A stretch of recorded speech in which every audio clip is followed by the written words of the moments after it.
നമസ്കാരം. മണിയൻ പിള്ള രാജു ഒരു വാഹനാപകടം ഉണ്ടാക്കുന്നു.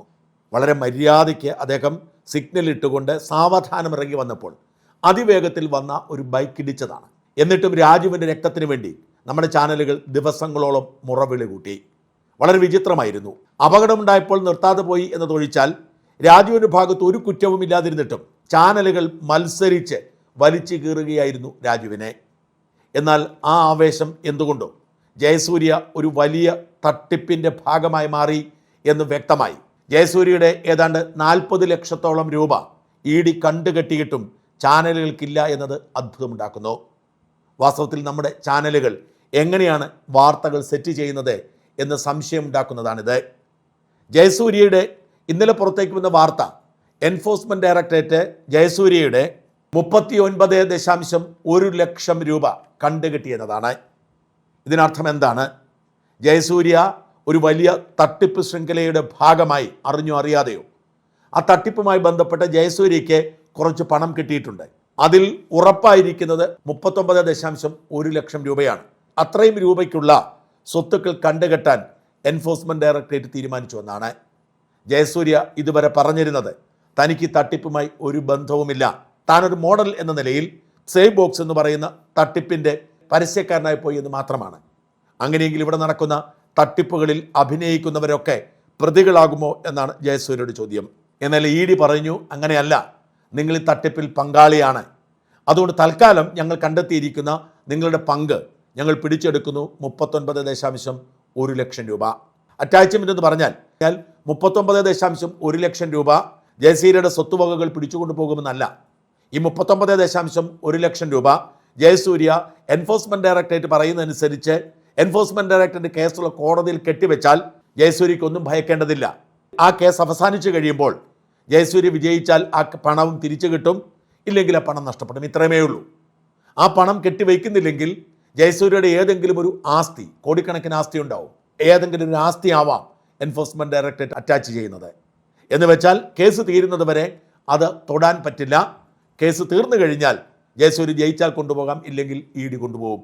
ഇതാണ് അതിൻ്റെ നിയമവശം. ജയസൂര്യയെ സംശയത്തിൻ്റെ ആനുകൂല്യം നൽകി വിട്ടയക്കേണ്ട ഒരാളല്ല. ജയസൂര്യ അറിഞ്ഞുകൊണ്ട് തന്നെ നടന്ന ഒരു തട്ടിപ്പാണിത്. ജയസൂര്യ മാത്രമല്ല, മലയാളത്തിലെ പല പ്രമുഖരും നിരുത്തരവാദപരമായി ഇത്തരം തട്ടിപ്പുകളുടെ പ്രൊമോട്ടർമാരാകുന്നുണ്ട്. ഒരാളുടെ പരസ്യത്തിനിറങ്ങി പുറപ്പെടുമ്പോൾ, ഒരാളെ പ്രൊമോട്ട് ചെയ്യുമ്പോൾ, ഒരാളുടെ ബ്രാൻഡ് അംബാസഡർ ആകുമ്പോൾ ആ പ്രസ്ഥാനത്തെക്കുറിച്ചും അയാളെക്കുറിച്ചും അന്വേഷിക്കേണ്ട മിനിമം ബാധ്യത എല്ലാ താരങ്ങൾക്കുമുണ്ട്. അറിയപ്പെടുന്ന ഒരു സ്ഥാപനത്തിൻ്റെ ബ്രാൻഡ് അംബാസഡർ ആകുന്നത് പോലെ അല്ല. ആ സ്ഥാപനം പിന്നീട് എന്തെങ്കിലും തട്ടിപ്പ് കേസിൽ പ്രതിയായാൽ ഈ പറയുന്ന മോഡലോ ബ്രാൻഡ് അംബാസഡറോ പ്രതിയാവേണ്ട കാര്യമില്ല. എന്നാൽ ഏതെങ്കിലും ഒരുത്തൻ വന്ന് പെട്ടെന്നൊരു കാര്യം പറയുമ്പോൾ അതിനെ ചാടി ഇറങ്ങി പ്രൊമോട്ട് ചെയ്യാൻ ഇറങ്ങിയാൽ ബ്രാൻഡ് അംബാസഡർ ആയാൽ അയാളുടെ പശ്ചാത്തലം പരിശോധിക്കാതെ ആ കുറ്റകൃത്യത്തിൽ പങ്കെടുത്തു എന്ന് തന്നെയാണ് അർത്ഥം, പ്രത്യേകിച്ച് പ്രതിഫലം വാങ്ങുമ്പോൾ. ഇവിടെ ജയസൂര്യ പ്രതിയാകാൻ കാരണം ഈ സേവ് ബോക്സ് എന്ന് പറയുന്ന തട്ടിപ്പിലൂടെ സാത്തിക് റഹ്മാൻ സംഘടിപ്പിച്ച പണത്തിൻ്റെ വിഹിതമാണ് ജയസൂര്യ കൈപ്പറ്റിയിരിക്കുന്നത്. 2 കോടിയോളം രൂപ കൈപ്പറ്റി എന്നാണ് ആരോപണം.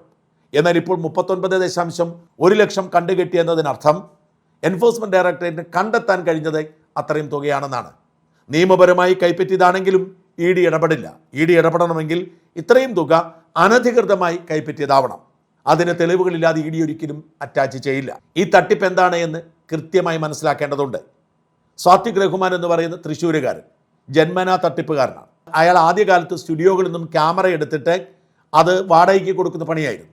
എന്നാൽ പലരുടെയും ക്യാമറ എടുത്തിട്ട് മറിച്ചു വിറ്റതിൻ്റെ പേരിൽ കേസുണ്ട്. അങ്ങനെ തട്ടിപ്പുകാരനായി തുടങ്ങിയ ഈ സാത്തിക് റഹ്മാൻ അയാളുടെ പിതാവിന് ചില സിനിമാ ബന്ധങ്ങൾ ഉള്ളതുകൊണ്ട് സിനിമാക്കാരുമായി സൗഹൃദത്തിലാവുന്നു.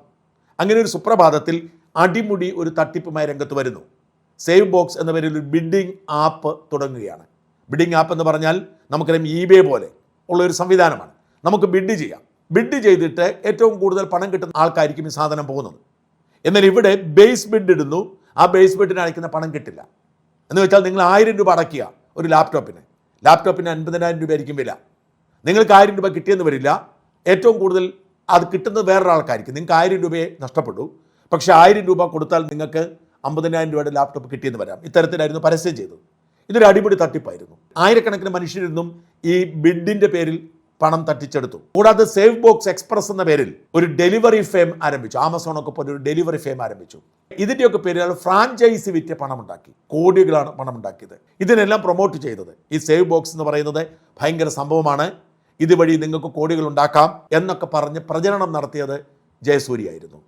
ഇയാളുടെ തട്ടിപ്പിൻ്റെ പശ്ചാത്തലം മനസ്സിലാക്കാതെ, നിരവധി തട്ടിപ്പുകൾ നടത്തിയിട്ടുണ്ട് എന്നതിൻ്റെ സാഹചര്യം മനസ്സിലാക്കാതെ, ഇതിന് ഇയാൾക്ക് ഒരു അടിസ്ഥാനവും ഇല്ല എന്ന് മനസ്സിലാക്കാതെ, ഇയാൾ മൂലധനമില്ലാതാണ് ഈ കച്ചവടത്തിന് ഇറങ്ങിയത് എന്ന് തിരിച്ചറിയാതെ, ഇത് ഭയങ്കര സംഭവമാണ്, നിങ്ങൾ പണം ഇട്ടോളൂ, നിങ്ങൾക്ക് പണം കിട്ടുമെന്ന് പറഞ്ഞ് ജയസൂര്യ രംഗത്തിറങ്ങി. ജയസൂര്യയെ വിശ്വസിച്ച് ആയിരക്കണക്കിന് മനുഷ്യർ പണമിട്ടു, കോടിക്കണക്കിന് രൂപ തട്ടിക്കൊണ്ടുപോയി. ഇത് തട്ടിപ്പാണെന്നും ഇതിൽ വീണു പോകരുത് എന്നും പറഞ്ഞ് ആദ്യം തന്നെ റിപ്പോർട്ട് ചെയ്തത് ഞങ്ങളാണ്. വർഷങ്ങൾക്ക് മുമ്പ് അന്ന് ഇതിന് ഇരയായിരിക്കുന്ന ഒരാൾ ഞങ്ങളോട് പറഞ്ഞത് ഇങ്ങനെയാണ്. നമ്മുടെ അറിവിൽ മാത്രം ഏകദേശം 6 കോടി രൂപയോളം ഇദ്ദേഹം പല വ്യക്തികളിൽ നിന്നായിട്ട് 1 ലക്ഷം മുതൽ 60 ലക്ഷം 1 കോടി രൂപ വരെ നഷ്ടപ്പെട്ടവരുണ്ട്. നഷ്ടപ്പെട്ടവരിൽ പലരും ഇത് ഒരു പരാതിയായിട്ട് മുന്നോട്ട് വരാൻ അവർ ഭയപ്പെട്ടിട്ടോ അതല്ലെങ്കിൽ ഇദ്ദേഹത്തിൽ നിന്ന് എങ്ങനെയെങ്കിലും തിരിച്ചു കിട്ടും എന്നുള്ളൊരു പ്രതീക്ഷയുമല്ലോ ഇരിക്കുന്ന നിരവധി ആൾക്കാരുണ്ട്. കൂടുതൽ പേരും ഭയപ്പെട്ടാണ്, അല്ലെങ്കിൽ ഒരു സാമ്പത്തിക കേസുമായിട്ട് മുന്നോട്ട് പോയി കഴിഞ്ഞാൽ എത്രയോ വർഷങ്ങളെടുത്ത് അതിനുള്ള പരിഹാരം കണ്ടെത്താൻ കഴിയുമെന്നുള്ളൊരു കൺഫ്യൂഷൻ പലർക്കുമുണ്ട്. പക്ഷെ നിങ്ങൾ ശ്രദ്ധിക്കേണ്ട കാര്യം, ഇദ്ദേഹം ആർക്കെങ്കിലും എന്തെങ്കിലും 1 രൂപ തിരിച്ചു തരുന്നുണ്ടെങ്കിൽ അത് പുതിയ ഇരകളെ പറ്റിച്ചുകൊണ്ടും അവരുടെ കിടപ്പാടം വരെ നഷ്ടപ്പെടുത്തിക്കൊണ്ട് അവരിൽ നിന്ന് കിട്ടുന്ന പൈസ പറ്റിച്ചിട്ടുള്ള ഒരു വിഹിതമാണ് നിങ്ങൾക്ക് ആർക്കെങ്കിലും എന്തെങ്കിലും 1 രൂപ നിങ്ങൾക്ക് തരുന്നുണ്ടെങ്കിൽ കിട്ടിയിട്ടുണ്ടാവുക. പലരുടെയും സ്ഥിതി വളരെ പരിതാപകരമായ സ്ഥിതിയാണ്. പക്ഷെ അവരാരും പുറത്തേക്ക് വരാൻ മടിക്കുന്നു എന്ന് ഭയപ്പെട്ടിട്ടാവാം, അല്ല നാണക്കേട് കൊണ്ടാവാം. പക്ഷെ നമ്മളെ ഒരാൾ പറ്റിക്കപ്പെട്ടിട്ടുണ്ടെങ്കിൽ അത് പുറത്ത് പറയുന്നതിന് നിങ്ങൾ സധൈര്യം നിങ്ങൾ മുന്നോട്ട് വരണമെന്നാണ് എനിക്ക് പറയാനുള്ളത്. അപ്പോൾ എന്താണെങ്കിലും നമ്മുടെ നാട്ടിൽ ഒരു നിയമവ്യവസ്ഥ ഉണ്ട്. ആ നിയമവ്യവസ്ഥയുടെ മുന്നിലേക്ക് അദ്ദേഹത്തിനെ കൊണ്ടുവരിക. അദ്ദേഹത്തിൻ്റെ പിന്നിലുള്ളത് ആരാണെങ്കിലും ശരി, അദ്ദേഹത്തിന് ഉന്നതമായ ബന്ധങ്ങൾ പലതും ഉണ്ട് എന്നുള്ളത് നമുക്ക് എല്ലാവർക്കും വ്യക്തമാണ്. രാഷ്ട്രീയപരമായിട്ടും സെലിബ്രിറ്റി സ്റ്റാറ്റസ് ആണെങ്കിലും ബിസിനസ് പരമായിട്ടും അദ്ദേഹം ഉന്നത സ്ഥാനങ്ങളുമായിട്ട് ഇരിക്കുന്നവരായിട്ട് ബന്ധം ഉണ്ടാവും. പക്ഷേ അദ്ദേഹം യഥാർത്ഥത്തിൽ ആരെങ്കിലും തട്ടിപ്പ് നടത്തിയിട്ടുണ്ടെങ്കിൽ അതെല്ലാം പുറത്ത് കൊണ്ടുവരാം. അദ്ദേഹം എന്തിനു വേണ്ടിയാണ് ഈ തട്ടിപ്പ് നടത്തിയിട്ടുള്ളത്? കാരണം വലിയൊരു എമൗണ്ടുകളാണ് പുറത്ത് പറഞ്ഞു കേൾക്കുന്നത്. 10-20 കോടി രൂപയോളം ഉണ്ടെന്നാണ് പറഞ്ഞു കേൾക്കുന്നത്. അങ്ങനെയെങ്കിൽ ഈ ഫണ്ടെല്ലാം എന്തിനു വേണ്ടി അദ്ദേഹം വിനിയോഗിച്ചു? യഥാർത്ഥത്തിൽ അദ്ദേഹത്തിൻ്റെ ആക്ടിവിറ്റീസ് എന്താണ്? ഈ ഒരു ബിഡ്ഡിംഗ് ആപ്പിൻ്റെ പുറകിൽ അദ്ദേഹം എന്തെല്ലാം ആക്ടിവിറ്റീസാണ് ചെയ്തുകൊണ്ടിരിക്കുന്നത് എന്നെല്ലാം അന്വേഷിച്ച് കണ്ടെത്തേണ്ടതായിട്ടുള്ള വളരെ അത്യാവശ്യമാണ്. ഇങ്ങനെ മുന്നറിയിപ്പ് നൽകിയിട്ട് പോലും ജയസൂര്യയെ പോലുള്ളവർ തിരിച്ചറിഞ്ഞില്ല. ജയസൂര്യ ഈ തട്ടിപ്പ് വിഹിതം കൈപ്പറ്റി അങ്ങനെ സുഖമായി ജീവിച്ചിപ്പോൾ കുരുക്കിലായിരിക്കുന്നു. വാസ്തവത്തിൽ ജയസൂര്യ മാത്രമല്ല, മഞ്ജു വാര്യർ അടക്കമുള്ള സിനിമാ താരങ്ങളൊക്കെ ഈ പരിപാടിയിൽ പങ്കെടുത്തിരുന്നു, ലോഞ്ചിങ്ങിൽ പങ്കെടുത്തിരുന്നു. പക്ഷെ അവരൊക്കെ ലോഞ്ചിങ്ങിൽ പങ്കെടുത്തു പോയി അവർക്കറിയില്ല എന്ന് പറഞ്ഞ് തലയുരാം. ജയസൂര്യയാണ് ബ്രാൻഡ് അംബാസഡർ എന്ന നിലയിൽ ഇതിൻ്റെ കൂടെ നിന്നതും ഈ തട്ടിപ്പിന് കുടപിടിച്ചതും. വാസ്തവത്തിൽ തട്ടിപ്പിന് അറിഞ്ഞോ അറിയാതെയോ ബോബി ചെമ്മണ്ണൂർ എന്ന ബോച്ചയും പങ്കാളിയാണ്. ബോച്ച ഇതുമായി ബന്ധപ്പെട്ട് ഇഡി ചോദ്യം ചെയ്യുന്നുണ്ടോ എന്ന് നമുക്കറിയില്ല. പക്ഷേ ഈ ബോച്ചയുടെ കൂടെയായിരുന്നു സാത്വിക് റഹ്മാൻ എന്ന പേരുള്ള ഈ തട്ടിപ്പുകാരൻ ഏതാണ്ട് 4 വർഷം. 1000-1 എന്ന് പറയുന്ന ഒരു തട്ടിപ്പ് ബോച്ചയ്ക്ക് വേണ്ടി ഡിസൈൻ ചെയ്തത് ഈ സാത്വിക് റഹ്മാൻ ആയിരുന്നു. 4 വർഷം അതിൻ്റെ പല പദ്ധതികളുമേ നടന്നു. ഇതിൽ തുടർച്ചയായാണ് ബോച്ച ടീ ഉണ്ടായതും ബോച്ചെ ലോട്ടറി ഉണ്ടായതുമൊക്കെ. ബോച്ചയ്ക്ക് ഇതൊക്കെ വളരെ പരിചയമാണ്. ഇടയ്ക്കിടെ തുടങ്ങും, അവസാനിപ്പിക്കും, ആളുകളുടെ പണം പോകും, ഒരു പത്രത്തിലും ഒരു ചാനലിലും വാർത്ത വരില്ല, ഒരു പോലീസും കേസെടുക്കില്ല. കാരണം ബോച്ചെ അത്തരത്തിലാണ് ഇതിനെല്ലാം മെയിൻറ്റെയിൻ. ഇനി എതിർത്താൽ പോലും ബോച്ച പ്രതിയാവില്ല. ഇതൊന്നും ബോച്ചയുടെ പേരിലായിരിക്കില്ല, താൻ ബ്രാൻഡ് അംബാസഡറാണ് എന്ന് പറഞ്ഞ് ഒഴിഞ്ഞു പോകും. അതാണ് ബോച്ചയുടെ ഇടപാട്. ഇത്തരത്തിൽ പ്രമുഖരെല്ലാം ചേർത്തുകൊണ്ടുള്ള ഒരു തട്ടിപ്പായിരുന്നു ഇവിടെ സാത്വിക് റഹ്മാൻ നടത്തിയത്. ആ സാത്വിക് റഹ്മാൻ തട്ടിപ്പിൻ്റെ മുഖമായി മാറിയത് ജയസൂര്യയായിരുന്നു. ജയസൂര്യ അതിൻ്റേതാണ് അനുഭവിക്കുന്നത്, അനുഭവിച്ച മതിയാവൂ. ജയസൂര്യ മാത്രമല്ല, നമ്മുടെ നാട്ടിലെ പല സെലിബ്രിറ്റികളും ഇത്തരം തട്ടിപ്പുകൾക്ക് അറിയാതെ തലവെച്ച് കൊടുക്കും. നമ്മുടെ മാധ്യമങ്ങളുടെ കാര്യമാണ് അതിനേക്കാൾ കഷ്ടം. ഏത് തട്ടിപ്പുകാരനും ഒരു തട്ടിപ്പുമായി നമ്മുടെ മാധ്യമങ്ങളിലേക്ക് വരാം. പരസ്യം കൊടുത്താൽ മതി. 1-ാം പേജിൽ പരസ്യം കൊടുക്കുകയാണെങ്കിൽ ഈ തട്ടിപ്പിനെക്കുറിച്ച് പ്രൊമോഷൻ വാർത്ത കൊടുക്കും. ഈ പറയുന്ന പൊതുശല്യമായി മാറിയിരിക്കുന്ന, കേരളത്തിൻ്റെ ഏറ്റവും വലിയ ശാപമായി മാറിയിരിക്കുന്ന റിപ്പോർട്ടർ ചാനൽ ഉടമകളെന്ന് അവകാശപ്പെടുന്ന അഗസ്റ്റിൻ സഹോദരന്മാർ അങ്ങനെ ചാനലുകളിലൂടെ തട്ടിപ്പ് നടത്തി രംഗത്ത് വന്നവരാണ്. അനേകം കേസുകളിലെ പ്രതികളായിരുന്നു.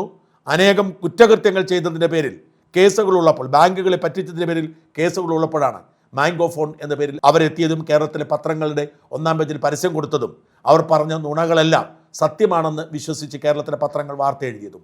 അതിൻ്റെ തുടർച്ചയായാണ് അവർ മുട്ടിൽ മരമുറി എന്ന പൊതുഖജനാവിലെ കൊള്ള നടത്തിയത്. അതിൻ്റെയൊക്കെ തുടർച്ചയായാണ് അവർ നികേഷ് കുമാറിൽ നിന്നും ചാനൽ വാങ്ങി ഇപ്പോൾ ജനങ്ങളെ ശ്വാസം മുട്ടിച്ചുകൊണ്ടിരിക്കുന്നത്. ഇത്തരം തട്ടിപ്പുകാർക്കെതിരെ ഒന്നും പറയാൻ നമ്മുടെ മാധ്യമങ്ങൾക്ക് ധൈര്യമില്ല. അൽ മുക്താദിർ ജുവലറിയുടെ കാര്യം മാത്രം എടുക്കുക. എത്രയോ പാവങ്ങൾക്കാണ് പണം നഷ്ടപ്പെട്ടിരിക്കുന്നത്. പക്ഷേ നമ്മുടെ മാധ്യമങ്ങൾ അറിഞ്ഞതായി നടിക്കില്ല. സാത്വിക് റഹ്മാൻ പരസ്യം കൊടുത്തിട്ടില്ലാത്തത് കൊണ്ടാണ് അല്പമെങ്കിലും വാർത്ത വരുന്നത്. പരസ്യം കൊടുത്തിരുന്നെങ്കിൽ സാത്വിക് റഹ്മാനും അവർ വാർത്ത കൊടുക്കുമായിരുന്നില്ല. ഈ സെലിബ്രിറ്റികളെങ്കിലും സൂക്ഷിക്കണം.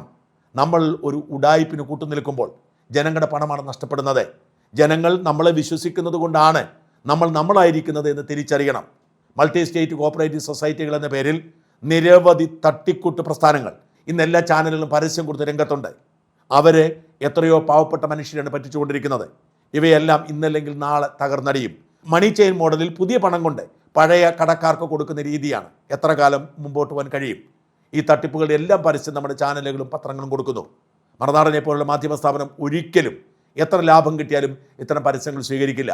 അനേകം മൾട്ടി സ്റ്റേറ്റ് കോപ്പറേറ്റീവ് സൊസൈറ്റികൾ അവരുടെ NBFCകൾ ഞങ്ങൾക്ക് പരസ്യം ഓഫർ ചെയ്തിട്ടുണ്ട്. ഞങ്ങൾ എടുക്കില്ല. വരുമാനമല്ല വിശ്വാസ്യതയാണ് വലുത് എന്നാണ് ഞങ്ങൾ വിശ്വസിക്കുന്നത്. ജയസൂര്യമാർക്ക് പക്ഷേ ആർത്തി മൂത്തു പോകുന്നു. അവർക്ക് പണമാണ് വലുത്. എത്ര പണം കിട്ടിയാലും അവർക്ക് തൃപ്തിയാവില്ല. അതിൻ്റെ വിലയാണ് ഇപ്പോൾ കൊടുക്കുന്നത്. മറ്റു താരങ്ങളും ശ്രദ്ധിക്കുക. ആർത്തി മൂത്ത് ഇങ്ങനെ പണി ചോദിച്ചു വാങ്ങരുത്.